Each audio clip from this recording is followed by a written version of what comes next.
All right, thank you, Mr. Kauma. Good afternoon, ladies and gentlemen.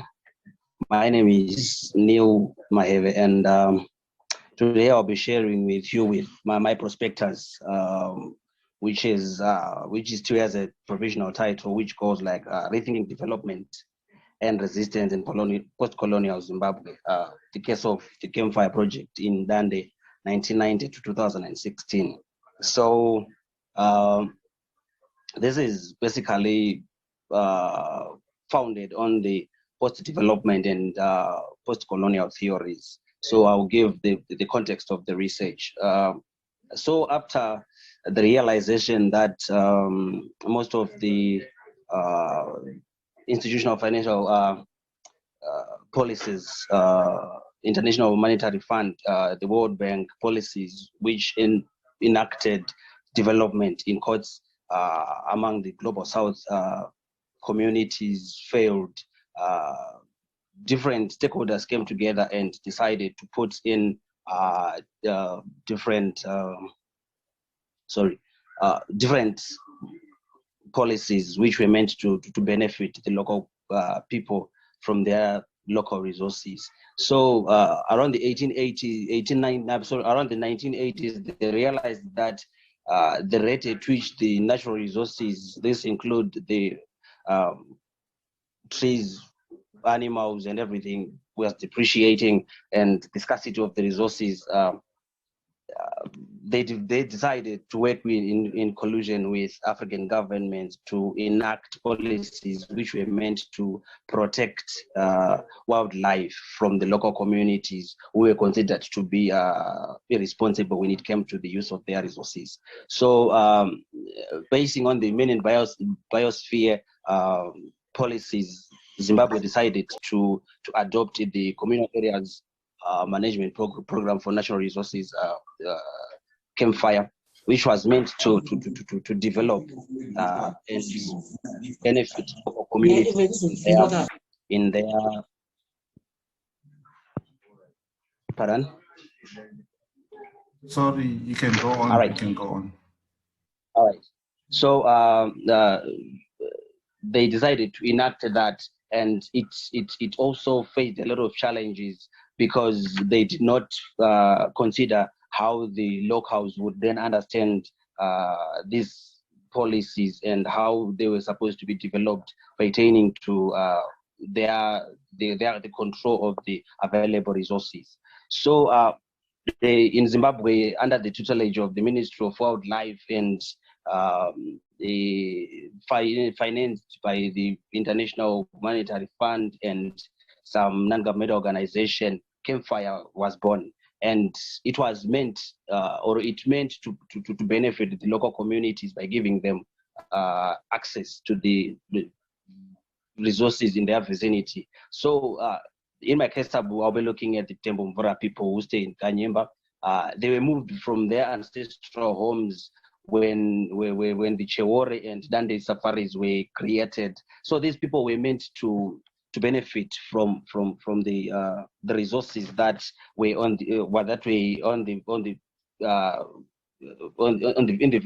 their vicinity. So I call these people the buffer zoners, people who stay in the buffer zones. This is the region that ranges between 5 to 50 kilometers after the boundaries of a game park or an animal sanctuary. So CAMPFIRE meant to benefit these people from the killing of animals, the safari trips, the hunting trips, and everything.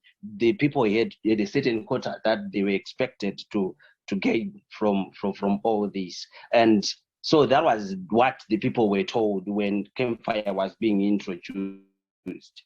But well, as one who then realized that it never came to be. So my area of research is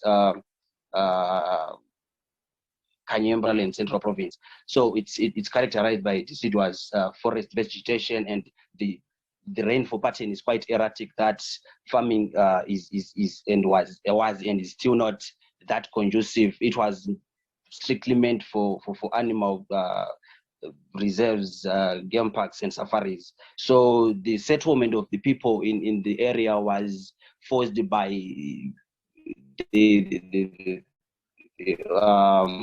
at times the jingoistic nature of the Chikunda during the Portuguese Brazileiros era. And so the Tembo Mvura decided to relocate and stay in on the vicinity, or on the borders of Zimbabwe, Zambia, and Mozambique. That's where they are located, and they are on the borders of Chihore's safaris and Dande safaris, and the other group of the Tembo Mvura stay on the borders of Dande safaris and Doma safaris. So they are basically buffer zoners, people who stay in the buffer zones.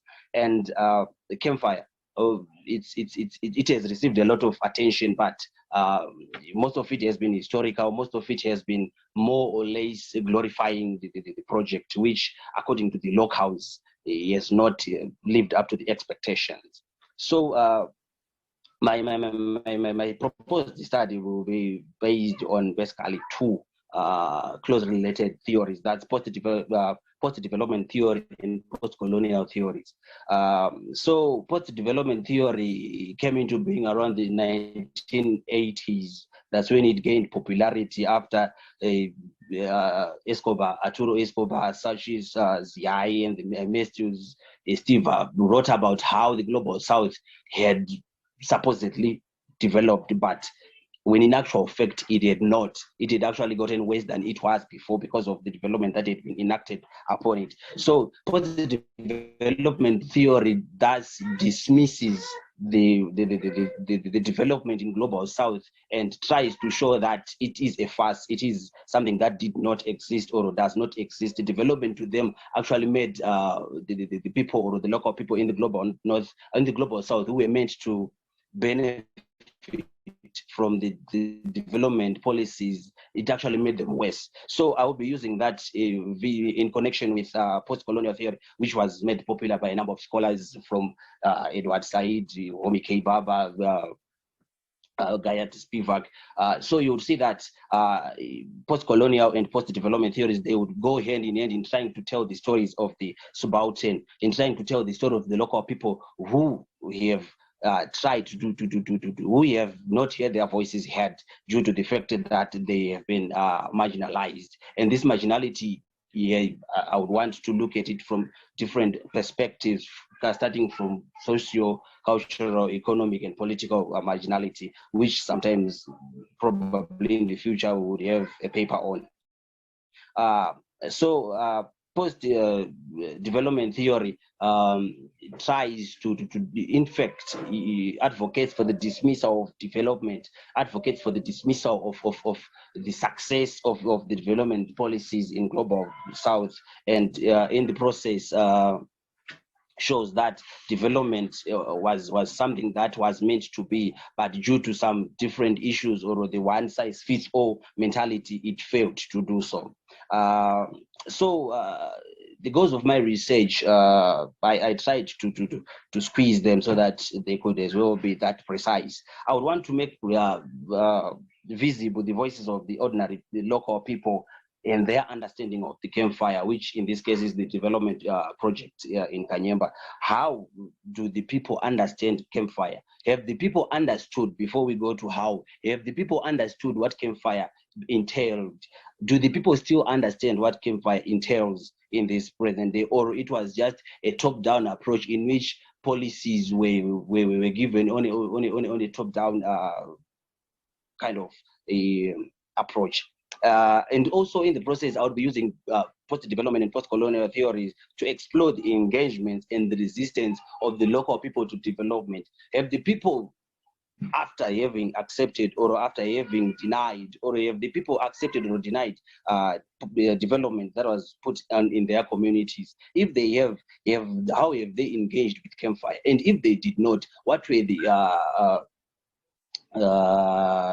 the ways in which they resisted to the development? So you would look at the issues to do with poaching, the issues to do with the vandalism of game fence, the vandalism or of hunting camps. This was in retaliation to the benefits or to the idea that the people did not fully realize the importance of CAMPFIRE in their communities. And I would like to shift the focus analysis from the Western to traditional understanding of the local men, and in the process come up with what this whole proposed study will come to, the idea of alternatives to development.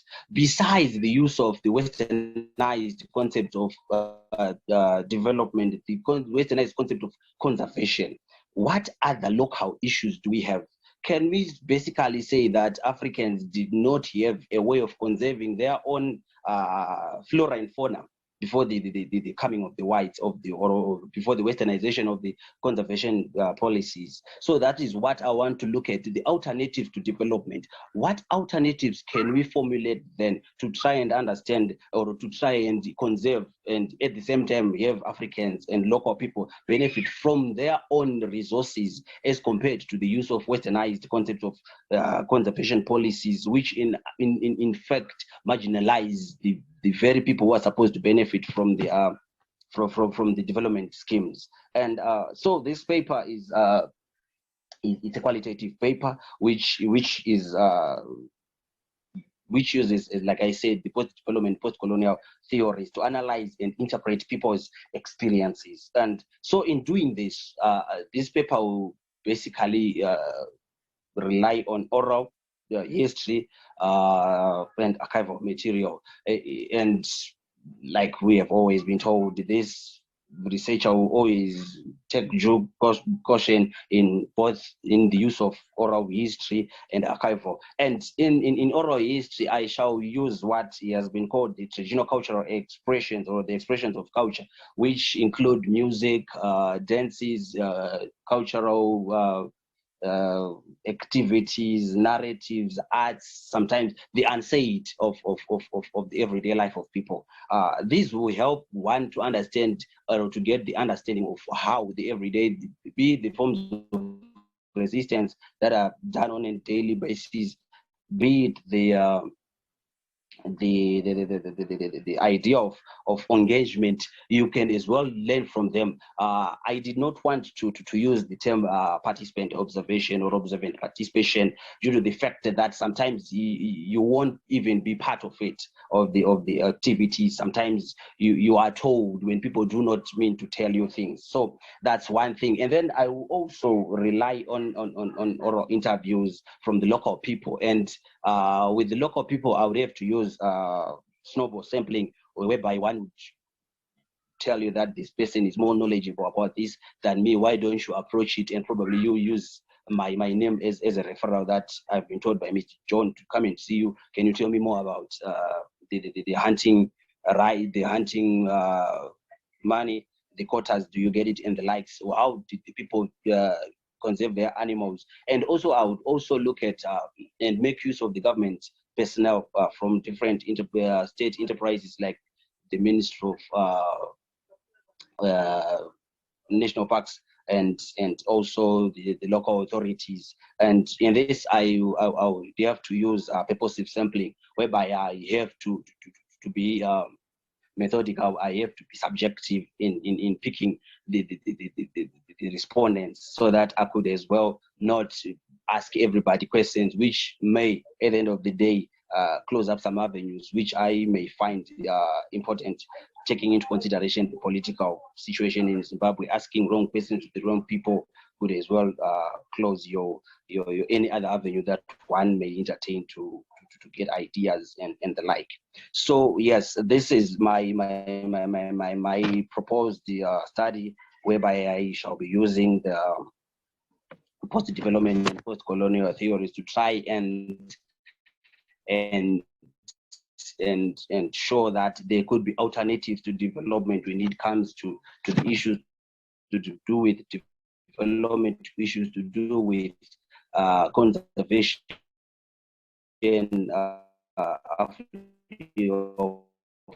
of resources, and at the same time benefiting the local people, who I have called the buffer zoners, people who stay in.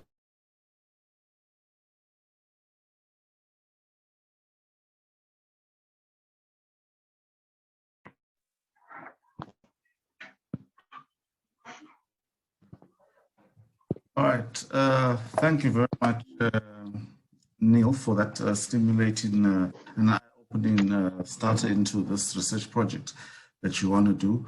Promises to be very exciting and covers a lot of contemporary themes, which we hope to discuss in the next few minutes to just give you some ideas on how to build about the research project that you're about to work on. I'll open the platform now to anyone who's got questions. Feel free to unmute yourself and ask questions, and either type them also inside the chat box or just raise your hand. But also just kindly allow me to use my chairmanship for and pose the first question. Rethinking development. What is your starting point in terms of what is development? Where are you picking it up from? Since you're also now bringing in a whole century-old discourse of conservation and agriculture into this whole issue. At this point where you are starting, what is the rethinking of the development? Which development are we starting with, and how are we then rethinking it? How do you feel that your work is going to shape up and differ from what you know or what has been said in terms of development within the study which you are looking at? I don't know if anyone else with any other questions.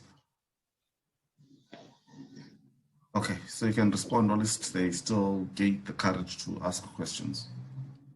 All right. Thank you, Brian. So rethinking development. So when CAMPFIRE was introduced, it was meant to develop the areas in which it was enacted. Local people were told that this scheme is supposed to develop the areas around you. It's supposed to change your life. It's supposed to change the way that you have viewed these animals as part of you. Right now, we are 33 years down in the lane, and still there is no development. Right. So my starting point is, when I say rethinking development, are we saying that there is or there has been any development in the areas that I'm looking at? Right. 1. 2, when I'm looking at how to rethink development, what I want to look at is how we have the local people viewed development, in this case CAMPFIRE. Has it been a blessing or a curse? So my starting point is, has there been any development? So that I can as well ask the same questions that have been asked by the scholars who have written before me, but I have to ask them differently so that I get a different answer, and also try to answer, has there been any development in Kanyamba? So my starting point is not just rethinking development, but asking the existence of development in Kanyamba.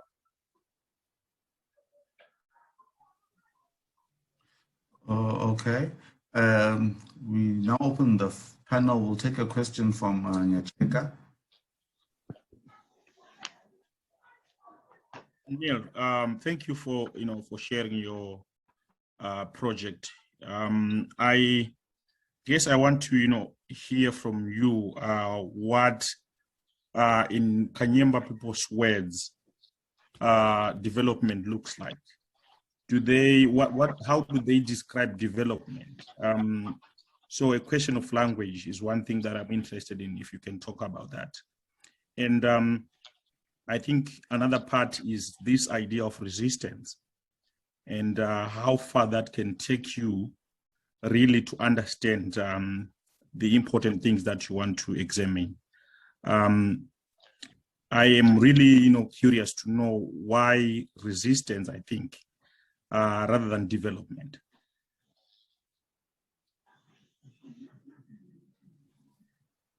Okay, thank you, Nyacheka, for that question. And also just to perhaps add on to that question that I then just also posed in the chat box. Was CAMPFIRE also established in the context of wanting to develop communal areas, or it was more of an issue of resource control of what was believed to be an abuse of a blatant abuse and disregard of natural resources by Africans within these communal areas? And also that perhaps will then now relate to what Nyacheka then also posed to us, to say in the voices of the people, is that now also perceived as development as well, and how it shapes their methods of resistance and understanding towards this project as a whole? All right, thank you.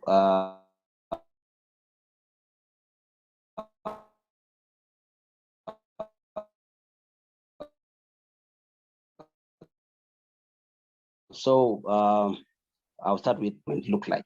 All right. So the idea of rethinking development. What I can tell you is development is not what it is in Kanyamba. It is something different that they like, that they expect. No wonder why I am trying to look at the ideas to do with alternatives to development. This kind of development that we are all looking at, that we are all discussing here, is a westernized version of development. We are using a westernized yardstick to measure the development that CAMPFIRE meant to put or to bring in Kanyamba. Right. So to the local person, development means that they still have that they still continue with the life that they had, right? Not exactly that life, but something that they would still say that long back we used to do this, and now we are better off than what we used to have.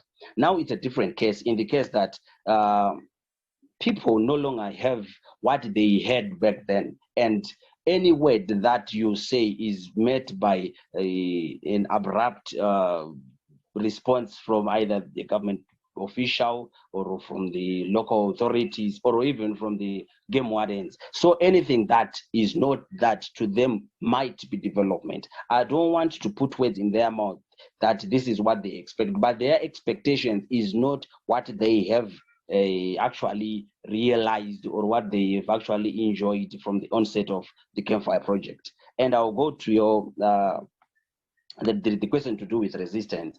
So the issues to do with resistance is sometimes is not just about being active. Sometimes it's passive. Sometimes it's what has been said, and sometimes it's what is not being said. So I believe by looking at the resistance to development, one is left to explore a number of avenues to try and understand how have the people not grasped the concept of CAMPFIRE. How have they tried to maintain a fairly homogeneous lifestyle in which they have tried to maintain their hunting and gathering processes, regardless of subverting the hunting and poaching policies which were enacted by the national by the wildlife Parks and Wildlife Authority. So I would say that the idea of a resistance opens up avenues in which I can try to understand why and how they've subverted this kind of development that I have been discussing. And lastly, Brian, so the idea of CAMPFIRE, it came from a natural resource-based management, whereby it was further developed so that locals were supposed to benefit from the resources from their vicinity. So yes, it was meant to benefit the local people from the animals that they were expected to look after, because when you look at it, they did not totally take away in fact, on paper, they did not take away the control or the authority that others had, that the local people had over their resources. But in actual sense, they did take away all the control. Hence, the people were left with no control over their animals, which was one a disadvantage to them. But on paper, they were supposed to have a little control. This control did not mean that they were to become game wardens, they were to become what, but it meant that they had to try and control or be the benefactors of the animals. And from every hunt that the game owners, the game rangers, the safari owners had, they had a quota that they were supposed to take to the local authority, to the councils, so that it can be dispersed to the people who lived in the buffer zones. And the money was supposed to have built Chapoto Clinic, to have helped put clinics, schools, infrastructure development. And also should the money have developed everything, it was supposed to have been used on an individual level, depending with how it was dispersed, but then it did not come to be. And furthermore, the benefit was not just economical. Remember, these people survived on hunting and gathering, and they ate meat from the games. So whenever an animal is killed or was killed, it was expected that the safari owners were to bring the meat to the local people so that they could as well enjoy the meat, and at the same time avoid or stop them from poaching those animals. So in the sense, that's how they tried to conserve the animals, because this the idea was supposed to be mutually beneficial between the local people and the safari owners, but it did not come to that. I think Robert Newman and Professor Bryan have written extensively on CAMPFIRE in Zimbabwe and Botswana, respectively. Sorry, in Professor Newman in Botswana and Bryan in Kanyemba, trying to show that it was meant to benefit the local. So yeah, the major issue of it was based on the International Monetary Institute, which tried to bring inclusion of the local people in the conservation of their animals, of their natural resources, which however did not come to fruition. Hence the rethinking of the development, whether these policies worked or not. So yeah, it was meant to benefit the local people. However, the local people only benefited, and it was privileged. It was not everyone who benefited. So yeah, I believe I've answered you, or if you have anything better. Yes, you have indeed. We'll take another question from Tinashe. Nick, is that another hand, or it's still the old hand? Oh, just a follow up. And then after Tinashe, we'll get another question from Nicholas.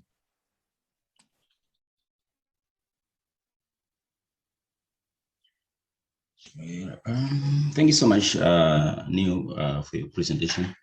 I found your idea very exciting, very interesting. Mine is more of a contribution than a question, to say, when you talk of resistance, perhaps as you go for field or as you work on your project, you might need to think of resistance in different. You talked of resistance in different forms, active or passive, but maybe to err on that, you may also need to think of resistance in terms of who is resisting. Are there levels of resistance? Where, for instance, what's the position of traditional chiefs, traditional leaders in this whole thing? Are traditional leaders part of the project? Have they been engaged by the government, or they've entirely not been engaged, and for what reasons? Is the government alienating chiefs, for instance? So are the chiefs leading resistance? Are they resisting themselves, or resistance is only from the bottom, is only by the people themselves without the involvement of their traditional leadership? So I just think you need to think around all those ideas in terms of resistance. How are people resisting? Is it a coordinated resistance? Is it people resisting as individuals, etc., etc.? Thank you so much. So Neil, thank you for for that response, and I think you've done a great job addressing my concerns. I guess as a comment, or a suggestion, thinking forward about your project, as someone who is also working within the frameworks of resistance in everyday life, I think that you might need to think differently about ideas of resistance and what it enables you to understand. Because I in my case, I've also been thinking about this idea of writing resistance. As a scholar, as you go to research, there are things that I might characterize as resistance that the locals might not characterize as resistance. There are things like just going and get fired, right? And then people involved in CAMPFIRE or the state might think of that as resistance. So thinking around your ideas of resistance in everyday life and just the ordinary way of doing things, which might not be a form of resistance. And to the question of language that, I asked about, what development looks like. There are words like budirira, kufuma, and other things. And I want you to pay attention, as an invitation, to pay attention to those things. That might suggest development, but do not mean development. Kubudirira, kusimukira, and other things. Other local ways that you might want to think about. So as a suggestion, I think your project can grow, in that direction, and you can do a wonderful job of thinking about those different languages. Okay, thank you, Neil. Thank you, Nicholas. And Neil, just another comment or question from the chat box, which is coming from a participant. He says, may you comment on resistance and poaching in the context of your study? Do the locals feel at any point that they are poaching animals, or they feel that they're entitled to these animals within the spaces that they live in, where the CAMPFIRE project came and became implemented? So also, doesn't that perhaps that shapes the ideas of how they employ what you can construct as resistance and all? Perhaps give a comment on that as well. All right, thanks. Thank you, Bright. So before I go to what you just said, let me start with what TK. Thank you so much, Tinashe. Yeah, the idea of resistance being multi-layered, that's true, and the idea of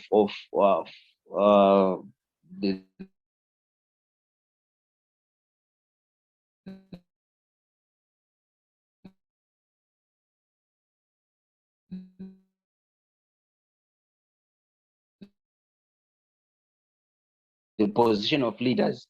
So the issue here is resistance. It's not just against the game safaris owners. It's also of the entitlements. Clan or failure to get your cut of, be it the meat, be it the money, or be it any development scheme that was meant to benefit you. So this group of people that I'm looking at, they are a group of, a very small group of people who are not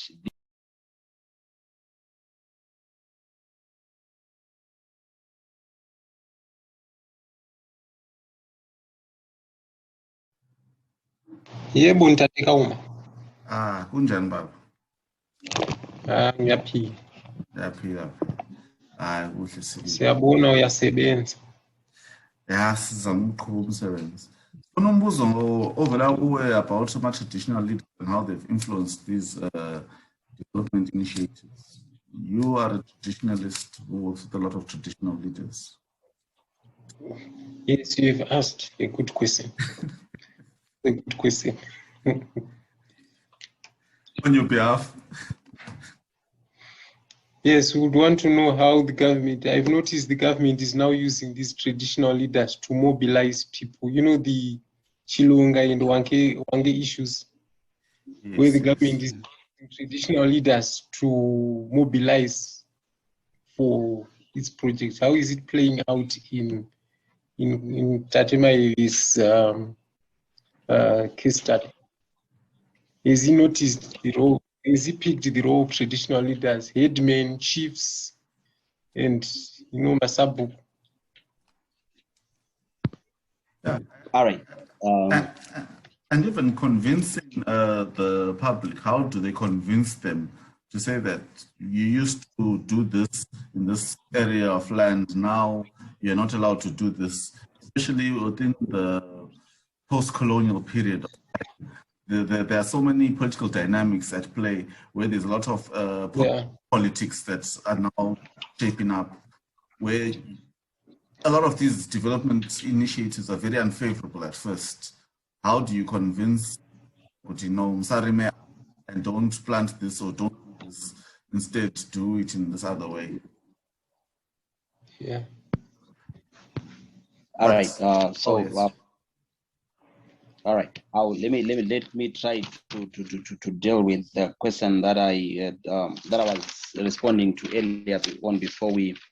I was the issue of local leadership and how it has what has been its position in the resistance of the people. So you would see that the local leadership has not been of help to the people that I'm looking at, because they do not share the same totems. They were actually nemesis. They were actually people who did not get along. We are looking at the slave hunter and the hunted. So that kind of generational dislike existed and still exists between the Temomvura and the Chikundas, but then that's not what the issue to do with resistance, it's not coordinated per se. So like what Nicholas was alluding to earlier on, sometimes resistance comes in the form of the everyday, and Scott has called this infrapolitics, whereby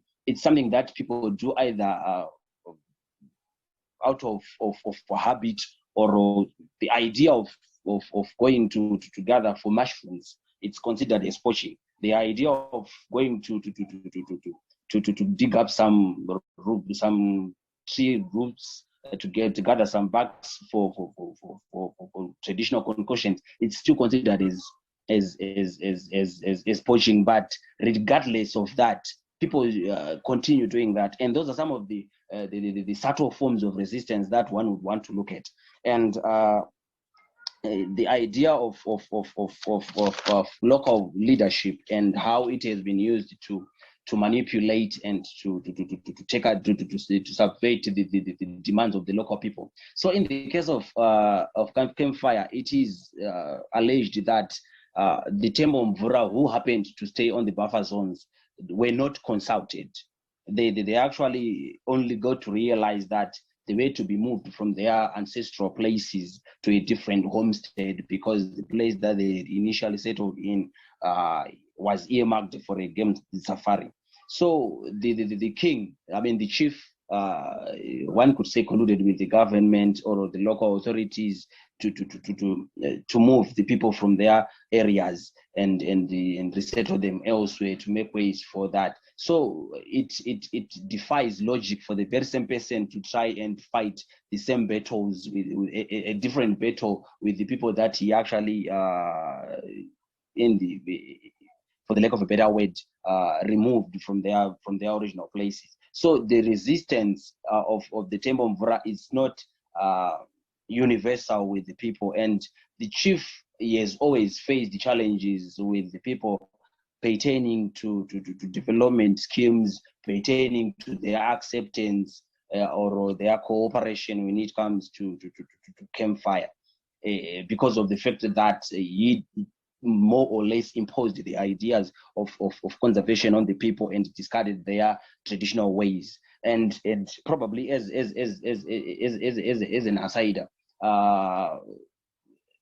things, the Temomvura are popularly, they are quite popularly known as the Doma people, or the people with 2 toes found in Kanyemba, where the first lady visits occasionally, and the general vice president, he visits Kanyemba regularly. So due to the regular visits now, there has been a change in the way that benefits from the hunts were dispersed, the monies, the meat. Now the people are benefiting, especially the Doma people. They are benefiting a little better than what they did back in the before the what do they call it?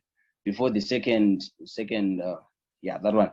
Before the Second Republic, whatever it's called, before then, they are benefiting more as compared to them. So it's something that shows the difference in it's probably a political gimmick or anything, but people as it is are benefiting differently from what they did.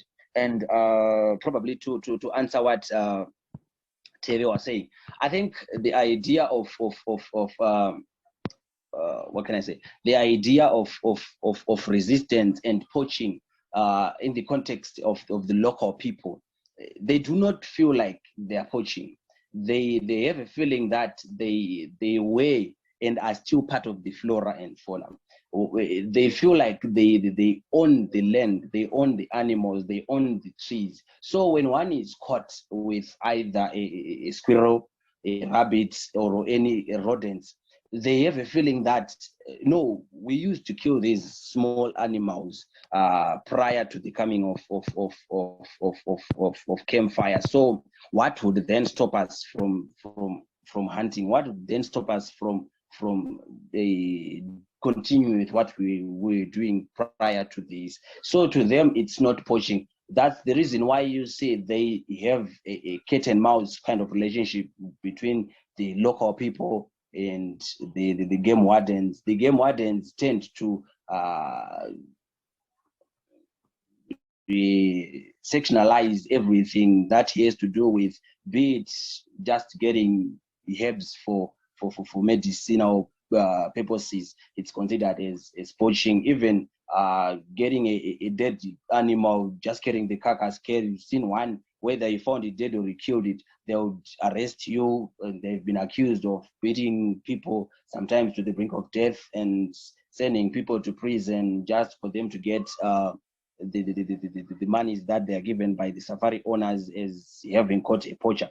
So to them, they are not poaching. They are basically continuing with what their fathers told them of how and their everyday life. So it's the idea of language is poaching to them is just normal, and what's normal to them, to the game warden and the local authorities, is poaching. So yeah, that's more or less what they have been looking at. Yeah, and also to respond to Susan. Yes, so the idea of poverty, the idea of drought, the 1991-92 poverty, it's quite enticing when one wants to look at the reactions of the campfire. But in this case, in my case, it hits differently, in the sense that the Tembombra people, for the lack of a better word, I would say that they are used, or for the lack of a better explanation or descriptive phrase, they are used to handouts. So they don't practice agriculture. No, they don't practice any form of agriculture. They basically subsist on gathering roots, tubers, and the likes, and donor aid. So the drought, the 1991-1992 drought, they in fact enjoyed a lot, because animals were having challenges. Animals were dying, and they were even killing animals, and at the same time using the drought as an excuse of going to report to the game wardens that an animal has died at this place. Can we have the meat? And so to them, the crises to them do not exist. Their crises that they do not get things that they were told were of deserved. I mean, they were their own. So that's their issue. The issue is to do with how development is supposed to be like, change their life, give them meat, give them money, and at the same time allow them to hunt, which they were actually at one point in time told that no, you can go and look for honey as long as one has an approval later from the game warden. So the crises to them, be it man-made, be it environmental or what, they do not negatively impact on them, because they are just there complaining about hunting and gathering. They do not expect much from the government. So yeah, that's my take. Okay, thank you very much for those very enlightened responses. I would pose any other questions? Anyone with any follow-up questions? Yes, Tinashe, I see your hand is up. Okay, on a lighter note, Neil, as you're presenting, I just thought of this popular joke where it is said that Timber was caught poaching at some point, and he was asked, why are you poaching? And he asked, who is the owner of, who is supposed to be the owner of these animals? I think I have equal access to these animals. and those who caught him told him that actually they belong to the nation, they belong to all of us. And his response was, so I've taken my share. So for me, that speaks a lot about the ownership, the community's feeling about who owns wildlife, who owns the natural resources. To the community, what is the human nature relationship? Does it have to involve the state, or is them as a community who know what to do with nature, how to tap into nature, and how to manage and conserve it?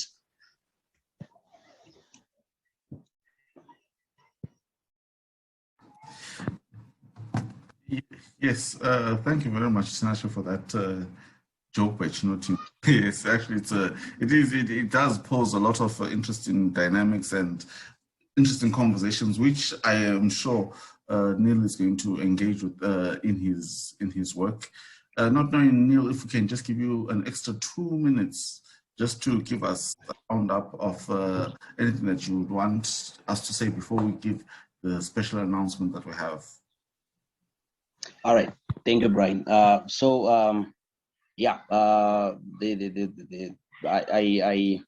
I concur with what you were saying. The joke actually opens up a different ways of looking at this, but then it also comes down to the issues to do with marginality and class, which then shows that as long as you are the marginalized, not just gender but everything else,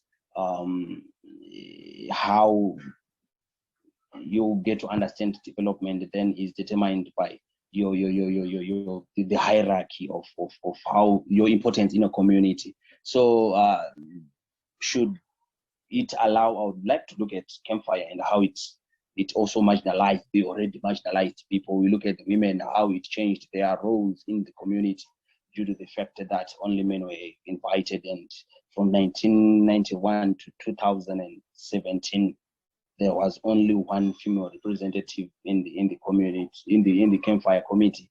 But this is just something that should rise. Then you would want to look at the gender dynamics, if the whole issue is gendered or it's just lopsided and gender biased.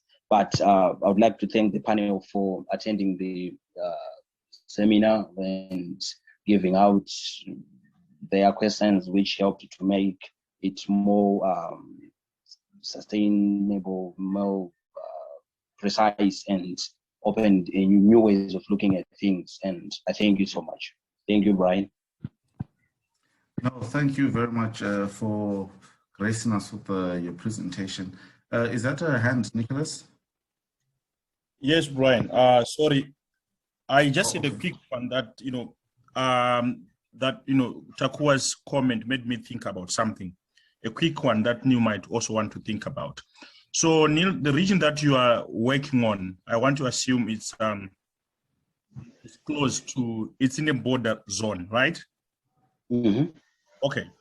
So here is what a story from my own study, where Younger National Park people, for unknown reasons, the lions end up coming to the grazing lands, and overnight, people's cattle are gone. The locals designed hunting traps.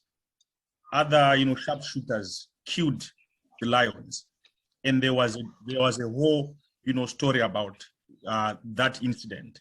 And the locals were simply saying, for us, this is not poaching. We were simply defending our animals. To the Younger National Park people, it was simply poaching. They had killed the biggest beast, you can say. But this, incident reminds me of the long history of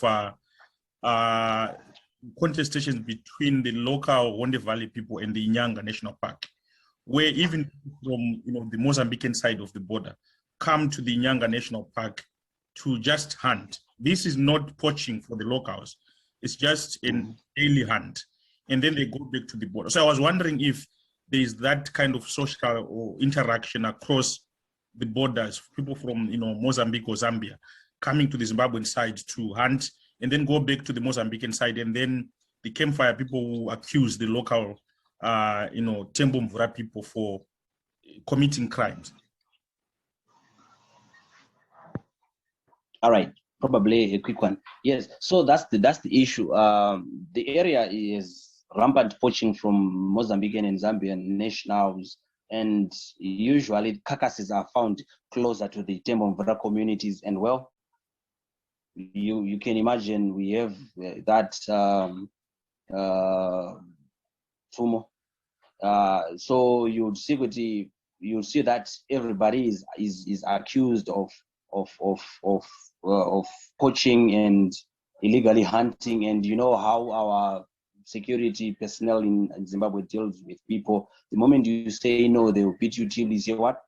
Till you say yes. So yeah, we have had issues to do with human and animal conflicts, people-animal conflicts, and people have lost their lives, and they have at times devised ways to deal with the animals, rampant animals. And should the animal then die, then you would be accused of killing an animal and owing the government. If it's a female elephant, 55,000. If it's a hyena, if it's a lion, 35,000. So you would then realize that to them, development came with the idea that animals are more important than human beings. So yes, I tend to I have that in my proposal, but then I just thought, well, it's one of those things. But thank you for that. Hey, I was also wondering, do the locals really understand the idea of the campfire at all? Do they really know what campfire is all about, or is just some kind of rhetoric that is kind of imposed on them and they don't even understand how it is going to operate in their community?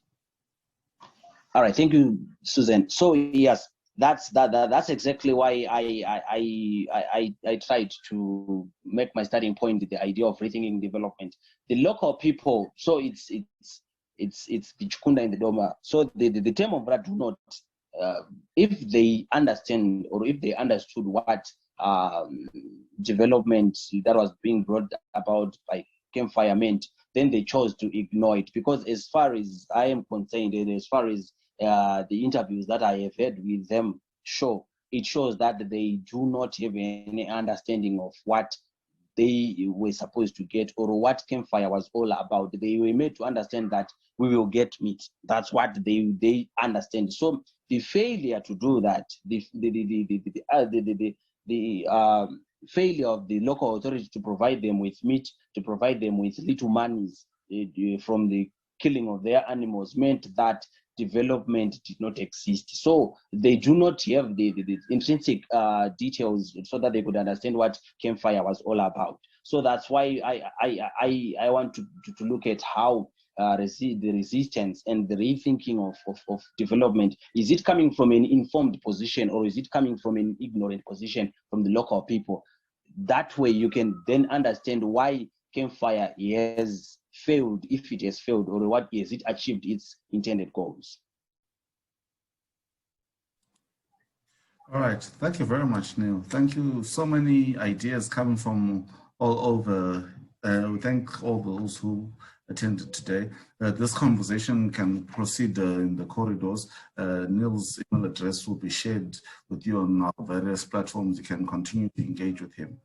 I would like to thank you all for your attendance. And sad as it may be to say this marks the last of our April series. We'll be taking a short but long break in the coming month of May. But something exciting is coming into your inboxes from June onwards. We have organized a virtual conference which will take place tentatively, the dates are in August. The call for panels and the call for papers will be sent out shortly. So that's something very excited. We're all excited about. We have already spoken to 1 or 2 keynote speakers, people to be our keynote speakers, and they've showed immense interest. So last year we failed to have a conference, but this year we're coming bigger and stronger. And with your support and your continued love and support, I'm sure that we can make it a success.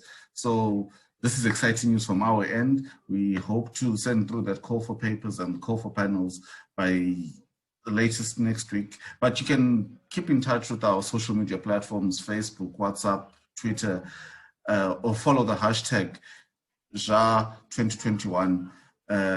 But that's all from us, from our end. Thank you very much for the support you've given us during the month of April. Continue being safe, continue looking after yourselves, continue reading, continue producing more great academic work, and hope to see you in our next meeting. Thank you and take care. Brian, can I have a chat with you for a minute? If you are not rushing elsewhere, we can always talk after, when you get free. I can't. Everyone, it was I can't hear you. Bye.